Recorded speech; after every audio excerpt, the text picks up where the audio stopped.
क्या Liverpool आर्ने slot को sac करने वाली है? और अगर वो करने वाली भी है तो मैं ये बोलूंगा कि आप भाई किसको अपना अगला मैनेजर बनाओगे, क्योंकि जो अवेलेबल मैनेजर्स की लिस्ट है ना दोस्तों, वो जब मैं आपको दिखाऊंगा तो आप बोलोगे कि भाई समझ में नहीं आ रहा है क्या करें। जी हाँ दोस्तों, हम ये बात ही क्यों कर रहे हैं कि आर्ने स्लॉट को सैक करने की, चलिए मैं आपको बताता हूँ। तो जब सीजन चालू हुआ था, लिवरपूल अनबीटन चल रही थी, सबके फेवरेट्स थे Liverpool and they were top of the table unbeaten. But right now भाई साहब they are sitting 7th on the table, एक ऐसे क्लब के नीचे एक पॉइंट से जो भाई शायद फैंस बोल रहे थे कि वो रेलीगेट हो जाएगी at the end of the season. Yes, I am talking about Manchester United. Manchester United is above Liverpool at this point of time by 1 point के मार्जिन। अब ये कमाल तो जो है वो भाई कार्यक्रम इसलिए हुआ क्योंकि आर्ने स्लॉट ने 4 कंसेक्यूटिव लॉसेस प्रीमियर लीग में लिवरपूल को दिखा दी। Yes, I am talking about 2-1 Crystal Palace, 2-1 Chelsea, 2-1 Manchester United and then 3-2 defeat against Brentford. अब इसके पीछे कई सारी चीजें हैं। मोहम्मद सलाह नहीं चल रहा है, मैकलिस्टर का फॉर्म सही नहीं है, उनाटे जो है वो भाई फॉल आउट कर दिया है, बहुत सारी चीजें हियर एंड देयर है। But the crux of the story is कि अभी आने वाले जो फिक्चर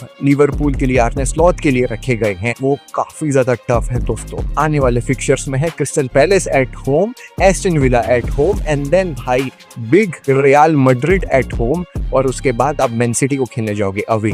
अब इन 4 गेम्स में आफ्टर लूजिंग 4 कंसेक्यूटिव गेम्स, अगर आर्ने स्लॉट एक भी विन नहीं लेकर के आता है या फिर कोई भी जो है वो भाई इंटरेस्टिंग रिजल्ट नहीं देता है, ऑब्वियसली लिवरपूल की बोर्ड सोचेगी टू भाई सैक आर्ने स्लॉट, इसमें कोई भी डाउट नहीं। मगर अब ये लिस्ट देखिए अवेलेबल कोचेस की, बड़े भाई अब किसको अपना कोच बनाओगे? साउथगेट को, लोको, शामी को, स्पेलेटी को, थियागो मोटा, पोस्टेकोग्लू या फिर दी बिग सैम? बड़े भाई ऑब्वियसली कोई भी अच्छा नाम नहीं है यहाँ पे जो लिवरपूल की इस टीम को मैनेज कर पाए। ऐसा खबर निकल करके आ रहा है कि जर्गन क्लॉप ने जो है वो थोड़ा सा ऐसा बोला था कि मैं अगर वापसी करूंगा तो लिवरपूल के साथ ही करूंगा। तो मे बी इफ बातें ऑलरेडी सेटल होंगी विद जर्गन क्लॉप तो फिर वो आर्ने स्लॉट को सैक करने के बारे में सोचेंगे, वरना तो मेरे को कोई पॉइंट इसमें समझ में नहीं आ रहा है दोस्त। What are your opinions? Let me know in the comment section down below. But भाई इंटरेस्टिंग टाइम्स फॉर लिवरपूल।